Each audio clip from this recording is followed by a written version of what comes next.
Oi, Maíra. Olá, eu tentei o fone, mas ele não está funcionando. Não, Espero que o agora acho som que tá esteja bom. bom.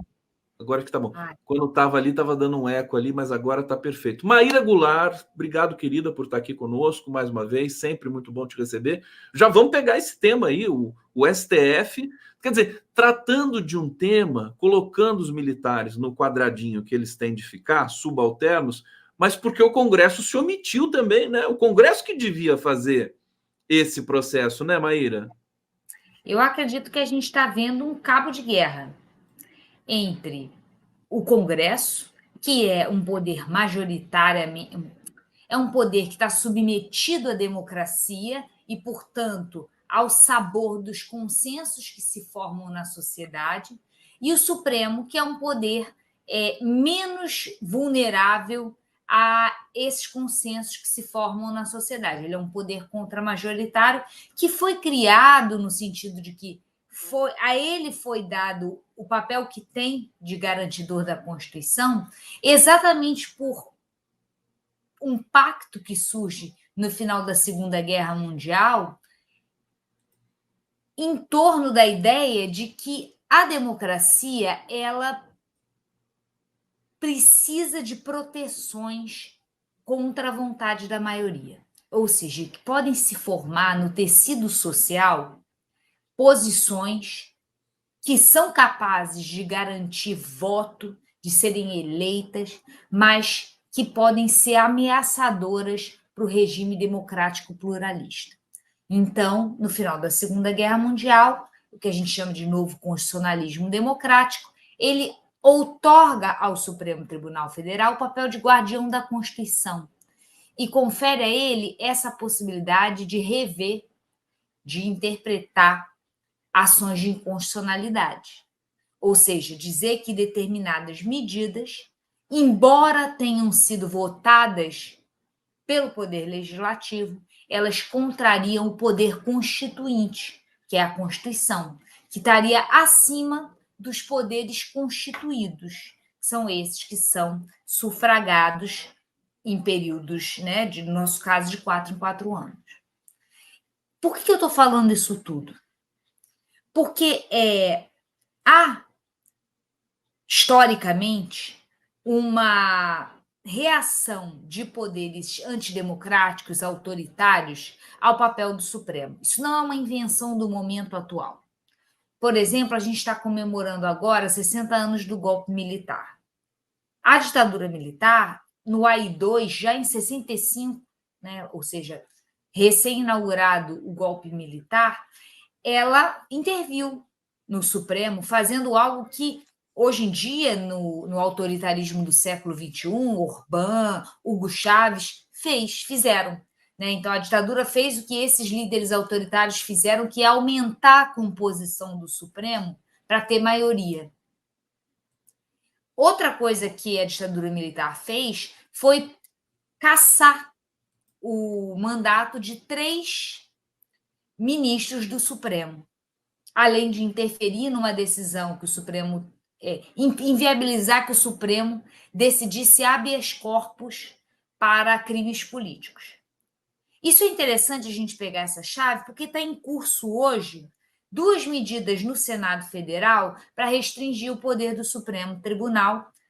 Uma foi votada na Câmara, que fala de votos em colegiado e votos monocráticos, né? Tenta reduzir o papel dos votos monocráticos, inclusive também reduziu o mandato dos ministros do Supremo, e outra que está sendo considerada agora, que seria uma PEC para evitar que o Supremo possa interferir em julgamentos de parlamentares. Então, a gente está vivendo um Prisão momento também, de né, de parlamentar. prisão, julgamento, porque o Supremo que autorizou as investigações contra a família Brazão, antes disso, contra algumas lideranças da extrema-direita do Rio de Janeiro, como Carlos Jordi e o Ramagem. Então, a gente tem essa queda de braço entre uma força que tem densidade social e capacidade de voto, que é a extrema-direita, e que vê no Supremo, enquanto um órgão contramajoritário e, portanto, de alguma maneira blindado a esse movimento social de extrema-direita que nós vemos prosperar hoje, um inimigo. Perfeitamente. Olha só, tendo uma aula aqui com a Maíra Goulart. Eu tô pensando aqui, Maíra, no seguinte: o STF também já respondeu ao Congresso em outras frentes também, por exemplo, a questão do foro privilegiado, né? Que os extremistas não querem. E o STF está ampliando. Você deve ter visto o Gilmar Mendes falar sobre esse tema.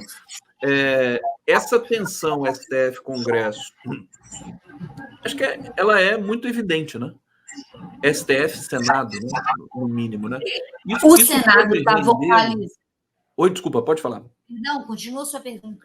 Não, a pergunta é assim: isso pode render um passivo, um problema para o governo Lula, que acaba tendo de mediar algumas coisas, né? Eu já vejo o Lula, às vezes, pedindo para o STF parar de tratar de temas que são de ordem comportamental, a questão que a extrema-direita gosta, a questão do aborto, né? Da maconha, Direitos civis não direitos são civis. problemas comportamentais, são direitos civis. Acho que sim, você tem razão na sua análise, mas eu acho interessante que pode estar havendo uma dobradinha. Ao mesmo tempo que o Supremo ele acaba despertando o engajamento da extrema-direita em reação à sua ação, ele é capaz de fazer coisas, né, de adotar medidas e mexer em vesperos que o governo, por estar atento a esse clamor das ruas, a esse movimento social antidemocrático que é o bolsonarismo, que tem densidade na população e que, portanto, coloca o governo numa posição muito complicada, que fica muito nítida nessa relação com os militares. Enquanto o Supremo está fazendo está em curso esse julgamento histórico sobre o artigo 142 e o papel dos militares numa ordem democrática que deve ser submetido ao poder civil, o governo Lula dá indicação aos seus ministros, uma indicação oficial, de não participarem e o governo não se envolver em atos de denúncia e lembrança sobre os crimes cometidos durante a ditadura militar. Então, o Supremo está avançando nessa seara de reflexão sobre o papel dos militares numa ordem civil e o governo não. Olha o que a Maíra. Peraí, Maíra. Olha o que a Maíra está entregando para a gente aqui. Sempre. Você sabe que quando você passa aqui, você traz né, uma lufada de lucidez. É assim, ao tempo em que o presidente Lula, né, pagando o custo político alto, né, de pedir para que as comemorações e as lembranças de 64 não sejam oficiais do governo, o STF vai, parece uma coisa casada, né? O STF vai lá e diz assim, na pessoa do Flávio Dino, que foi indicado pelo Lula. Quer dizer, fantástico, né? E nós criticamos o governo pela sua tibieza em relação ao papel dos militares. Aí vem o Datafolha e faz uma pesquisa nesse final de semana, né, na semana passada, que mostra que, de novo, o Lula nos engole enquanto analistas políticos. Eu tenho vontade de dar meu título de doutorado em ciência política para o Lula. Porque o que o Datafolha mostrou? Que 63% da população acham que a data deve ser desprezada, que não deve ser alvo de rememorações e comemorações. Entre os petistas, esse número é 68%, maior do que entre os bolsonaristas, que deu 58%. Essa dobradinha com o Supremo é porque o Supremo não presta contas eleitorais. E as forças político-partidárias têm uma eleição para ganhar esse ano. Vão ter uma eleição para ganhar daqui a 2 anos. E não adianta, gente, eu estou falando muito isso aqui na universidade, falo isso sempre, não adianta a gente achar que o mundo é a nossa bolha. O que a pesquisa do Datafolha está mostrando é que a gente precisa, sim, refletir sobre o papel dos militares, sobre o que foi a ditadura militar, mas que, de alguma maneira, os poderes democraticamente eleitos têm que ser respeitosos dessa maioria que tem uma posição relativamente ambígua em relação ao papel dos militares, à ditadura militar, a elementos, a noção de direito civil que o campo progressista defende em relação ao direito civil das mulheres sobre os próprios corpos, o direito civil dos adultos em relação ao consumo de entorpecentes.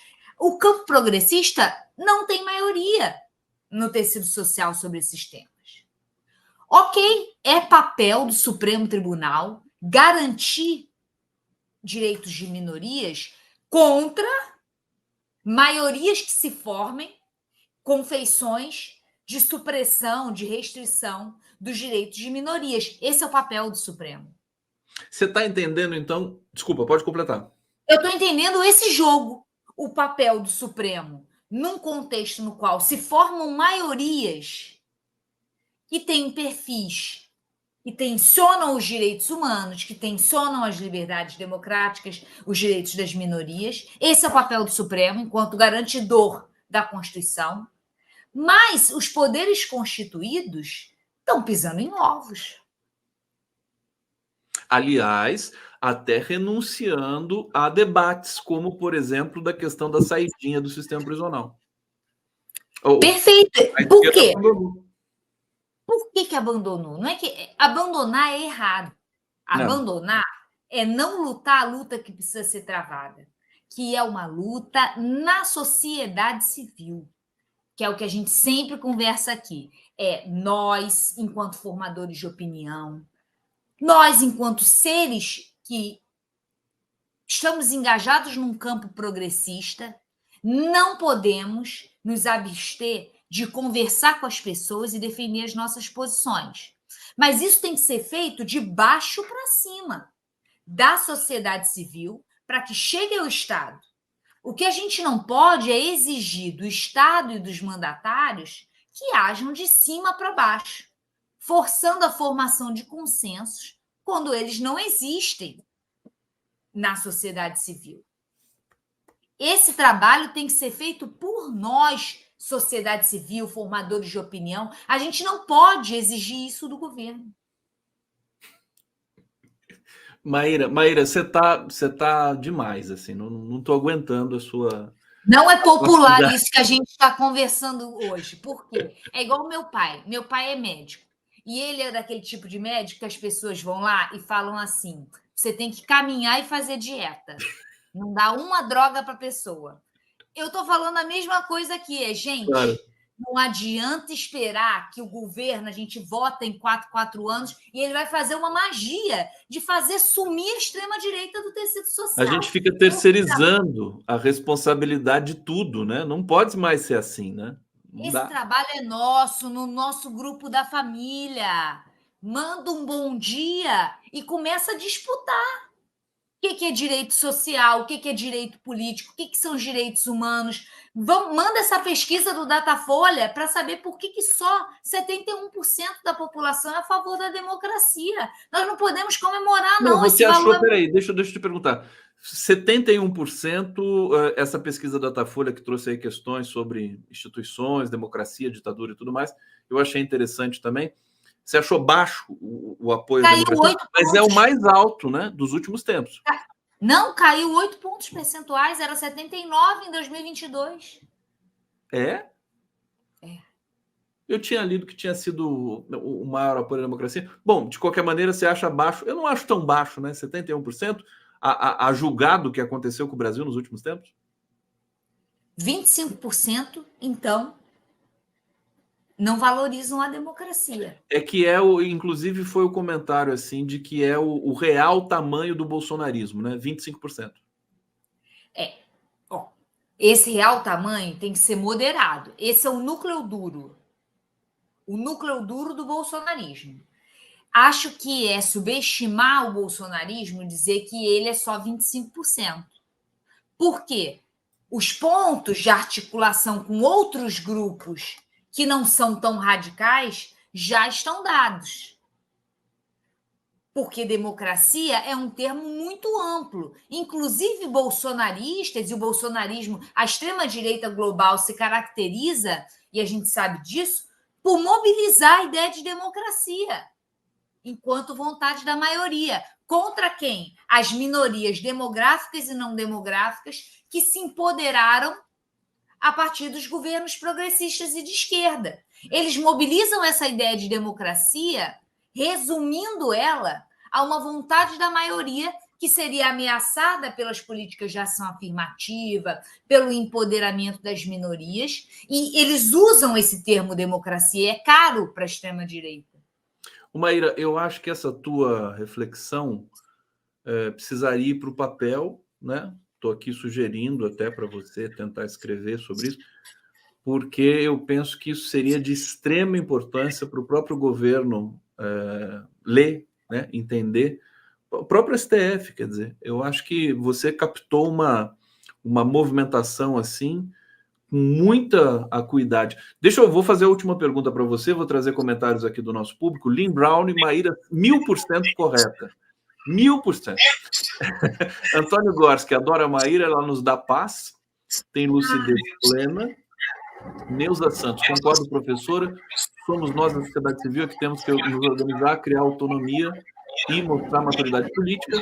E Isazon Oliveira, linda e inteligente. Pronto, essa aqui fechou, ganhou o dia, semana e tudo mais. Gente, isso aqui é um momento de construção de autoestima, um momento maravilhoso. Tem que ser no início da semana para passar. Essa semana vai ser dura. A gente já fica assim, animado. Um comentário, Maíra, sobre a votação também do foro privilegiado no STF, que me parece que é um recado também para os parlamentares, né? Quer dizer, os eleitos, de uma certa maneira. Como é que você leu essa decisão? A ideia é que eles não sejam julgados pelo Supremo, né? E sim pelos próprios pares. Isso é algo recorrente. Não é só eu não leio isso só na relação com o Supremo.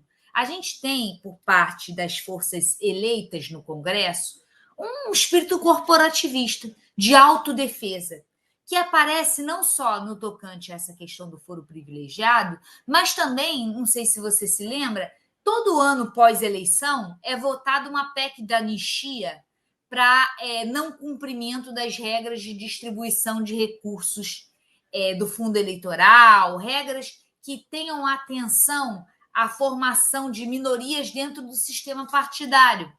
Então, os grandes partidos e as forças políticas, elas têm uma atuação corporativista. E isso se replica, por exemplo, nesse adiamento do julgamento acerca do caso dos Brazão, da perda de mandato deles. Essa é uma reação que diz menos sobre o caso em questão, o caso da Marielle, e mais sobre o corporativismo desse aparelho, que é o Congresso Nacional, e que quer proteger os seus membros a todo custo. Esse é um viés que a gente precisa sempre observar quando a gente está falando de partidos, né? Os partidos grandes e aqueles que têm mandato querem, sobretudo, defender o seu mandato e agir contra tudo e todos que ameaça esse mandato. Essa é uma lei da política. A despeito do seu conteúdo programático, para você executar um programa, você precisa de mandato. Por isso, a principal objetivo de qualquer político é ter um mandato, garantir o seu mandato e renovar o seu mandato. Esse é um ano de eleições municipais e é isso que está norteando toda a discussão. Por exemplo, a cassação do Moro. Por que o PT e o PL estão querendo adiar esse processo da cassação? Para que não interfira no esforço que esses partidos têm que fazer para a eleição municipal. Se eles tiverem que, ao mesmo tempo, disputar uma eleição para o Senado em Curitiba, isso pode restringir a sua capacidade de disputar a eleição municipal. Então, é normal que os partidos e políticos se preocupem com a proteção do seu mandato, renovar o seu mandato. Mayra Goulart aqui no 11 News, uma das leituras mais precisas, né, da cena política brasileira, notadamente aí do STF na relação com o Congresso. Mayra, obrigado. E o Lula surpreendendo todo mundo, né, Mayra? Continua surpreendendo todo mundo, as pesquisas vão mostrando. Obrigado a todos que nos acompanham. A gente fala mal dele, aí na semana seguinte a gente tem que elogiar. Não, mas a gente fala porque ele também gosta disso, né? Quer dizer, tem que ficar no pé dele, ali no cangote. Puxar ele para a esquerda, é isso. Puxar ele para a esquerda. E ele continua sendo, né, a voz mais eloquente do governo, de longe, né? Tudo que ele fala. Né? Com a saída do Flávio Dino, ele está tendo que jogar em todas as posições desse futebol. Em todas as posições. Gente, não esqueça do like, continue na nossa programação, que vai continuar muito forte aí ao longo do dia, ao longo da semana também. Amanhã estaremos de volta com mais um 11 News às 11 horas. Beijo, querida. Até mais. Beijo, Valeu. Até mais.